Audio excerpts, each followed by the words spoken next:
Brisbane, 1907, and news is received from North Queensland that two prospectors, Hawkins and Mack, have discovered gold at a site described as being near the Copperfield River, 300 kilometres northwest of Townsville. And so began the last gold rush of any size to an alluvial goldfield in Queensland, soon to become known as Kidston. But within 2 years, the easily worked alluvial gold had been removed and the reef mining and crushing of ore had to begin. A number of small, privately owned batteries processed the ore from the Kidston field until 1922, when the Queensland government constructed a new, larger battery, which is still standing today. Nevertheless, the low-grade deposits were becoming too poor to work in bulk, and the Kidston fields continued to decline throughout the 1920s and 30s, until, with the onset of World War II, the gold mining lapsed. Several attempts were made to reopen operations after the war, but from 1949 onwards, the field was regarded as dead.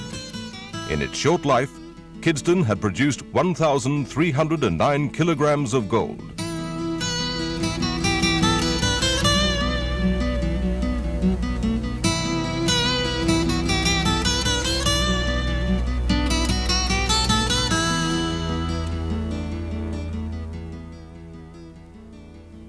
Interest in the Kidston goldfields as a bulk mineable deposit was rekindled in the 1970s when Placer Developments purchased Kidston gold mines in 1973 and optioned the deposit in 1978.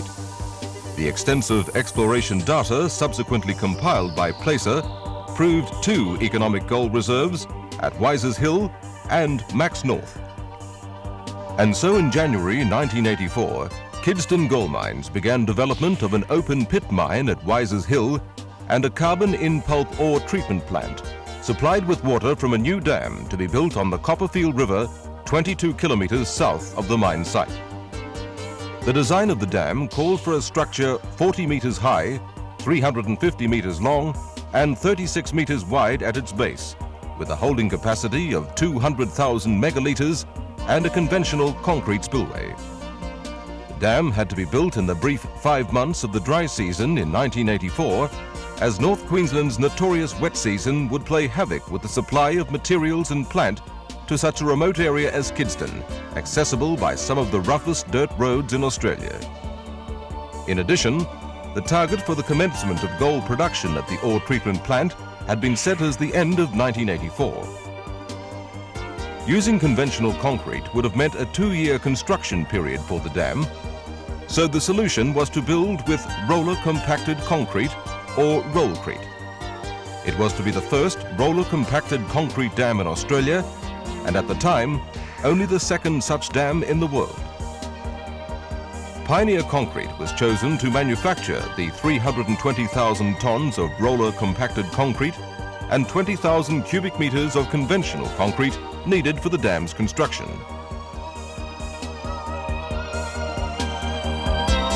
Pioneer Concrete needs no introduction, but what exactly is roller compacted concrete, or rollcrete?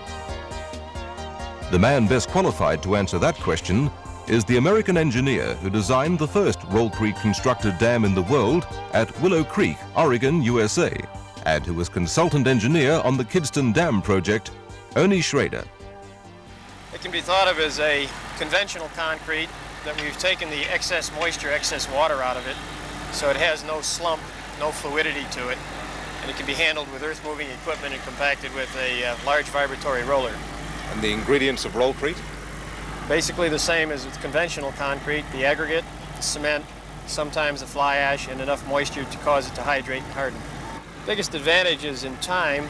There also are advantages in saving of materials, the cement, potentially the fly ash, but the time comes mostly from being able to use earth-moving equipment and place the material in a much more rapid manner than we would with conventional concrete.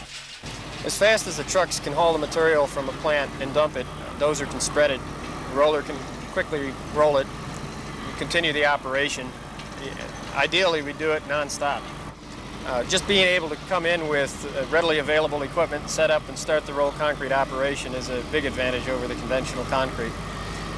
Another advantage that we haven't had to use here on this particular project, but the potential is always there, is that a roll concrete dam can be overtopped at any time during its construction. So if a sudden flood comes, a sudden storm, the water can flow over the top of the dam, just drive the equipment off, come back later, start up again as soon as the flow is over. If we had an embankment dam, it would fail, we'd be back to the first day. Rick, once you start laying the Rollcrete Dam, must it be a continuous process or can you stop at any stage? It can be stopped, but economically it should be continuous because each time you stop for a prolonged period, there's extensive foundation or surface cleanup and a layer bedding mix, conventional bedding mix that has to be placed. So what we're looking at here is a 24-hour day, 7-day-a-week operation. It wouldn't necessarily have to be 24 hours a day. We're allowed 18 hours between lifts. We are, in this case, working 20 hours a day, 7 days a week. I believe one of the great advantages of using Rollcrete is the dam can be constructed without joints. That's correct. Willow Creek was about 1,800 feet long at the crest and had no joints at all. This one is about 300 meters long and has 3 joints across the dam. Ernie, what about the heat generation factor with Rollcrete as compared to conventional concrete? With any mass concrete structure, there is a real concern for the heat that's generated within the concrete by the hydration of the cement. If the concrete generates much heat and sets at a high temperature, later on when it cools, and this may take years, it tries to contract and it will cause cracks to occur unless you can keep the temperature down to a minimum at the time it's being placed. With the roller compacted concrete, where there are geographic areas with major seasonal changes, we can make huge quantities of concrete aggregate ahead of time, stockpile it while it's cold. We use it during the summer while it's still pre-chilled and cold in those stockpiles. That minimizes the temperature. The fact that we have the lower cement factor also helps keep the generation of heat to a minimum. Taking a new technology like this and developing it, I take it there's no textbooks to go back and to refer to, so just how do you work out the engineering principles behind it? That's correct. There, at this point in time, aren't any textbooks for it. There are several international reports being written. They're not yet available. What engineering firms have to do is go back to basics and basic concepts and start from the beginning instead of just taking a formula and plugging in numbers. So the entire structure is really designed from basics with true engineering. Is this the only use for Rollcrete in dams? No, it's not. Roller compacted concrete in its development had been used as a fill material to support larger foundations of conventional concrete. It had been used as stabilizing material to stop erosion from water flows at various locations. It had been used in paving as a base material and actually can be considered an extension of cement-treated base. And now it's beginning to get to the point where we can make concrete highways and pavements with the roller compacted concrete, not just using it as a stabilized base, but as a pavement itself. I believe the remote areas probably have more potential for the use of roller compacted concrete because it can be put into you can make a very good usable construction material without the efforts that normally would be taken for conventional techniques. Rick, in a continuous construction process such as this one, what happens if one of the components breaks down? Well, it's just like a chain. If one of the components breaks down, the chain breaks and the entire operation comes to a halt. In a remote area, it's necessary to have a standby piece of equipment for almost everything in the chain. As you can see, Pioneer has a standby plant.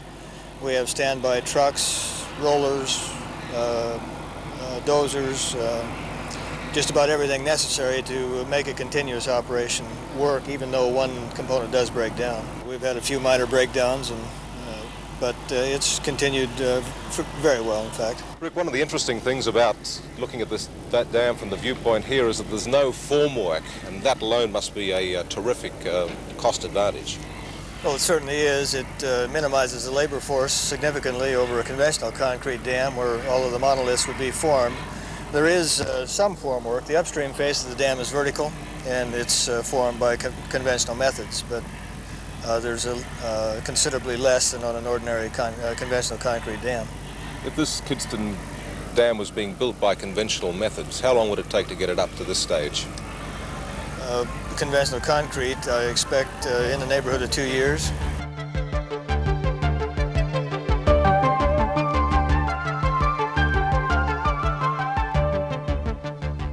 To keep the generation of heat in the dam low so as to minimize thermal movement, two different mixes of rollcrete were used in its construction. The stronger of the two, R1 mix, contained 4.5% cement, 6% water, and 89.5% aggregate, so that the 2.42 tons of R1 rollcrete needed to produce 1 compacted meter cubed contained 110 kilograms of cement.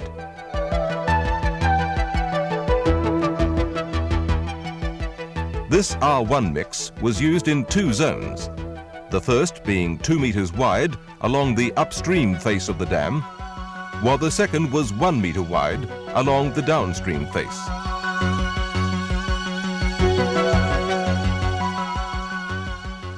The second, or R2 mix, contained 3.3% cement and 1.2% fly ash for a total cementitious content of 4.5%, with once again 6% water and 89.5% aggregate. This resulted in the 2.42 tons of R2 rollcrete needed to produce 1 compacted meter cubed containing 80 kilograms of cement and 30 kilograms of fly ash. The R2 mix was used in the middle zone, some 33 meters wide at the base of the dam, and gradually tapering away as the width of the dam decreased with its height.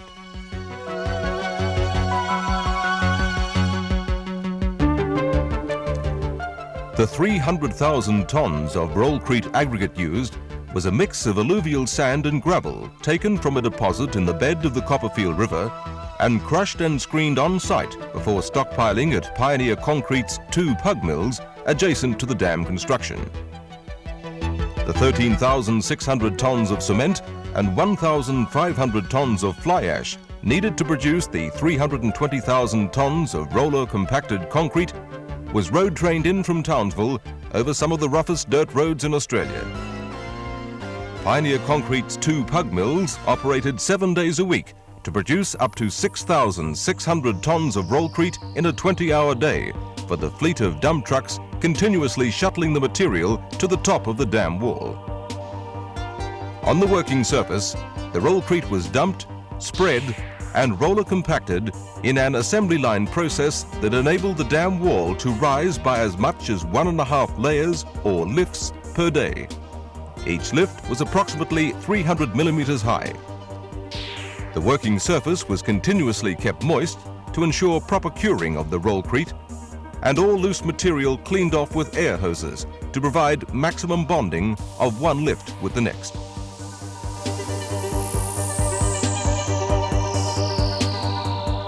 Ideally, the placement of rollcrete should be a continuous process. However, a period of time can elapse between lifts without the need for a special concrete bedding mix to resume the bonding of lifts. At Kidston, this period of time was judged to be 30 hours in the local conditions and temperature. And here, the bedding mix is being placed on one of the few occasions that this time limit was exceeded.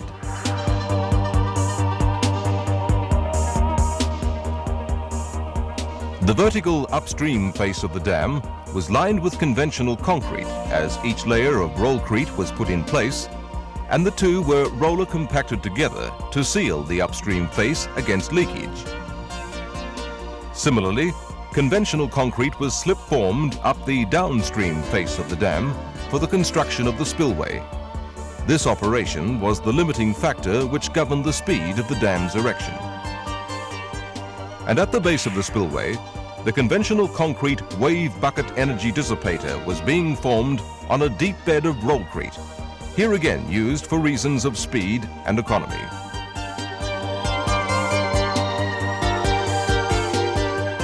However, not all the local residents were overly excited by the dam's rapid progress.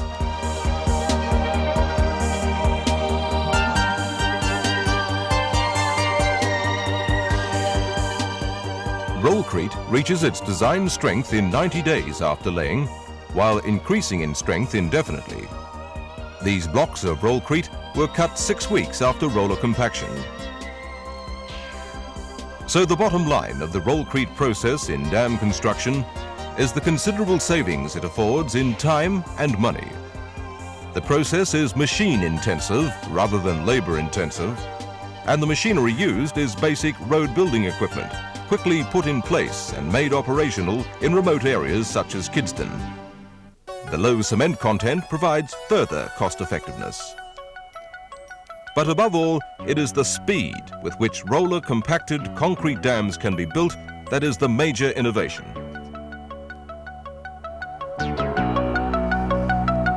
The first rollcrete on the Kidston Dam site was laid on the 16th of May 1984, and the dam wall was completed on the 5th of September 1984, a construction time of just 16 weeks.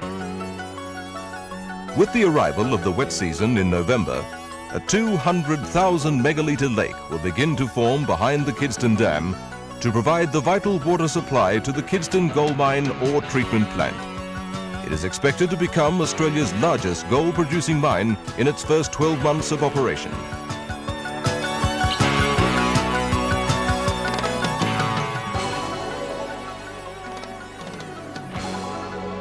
"78 years after the cry of gold was first heard at Kidston, the earth will once again yield its precious metal thanks to modern technology such as rollcrete and the expertise of companies such as Pioneer Concrete."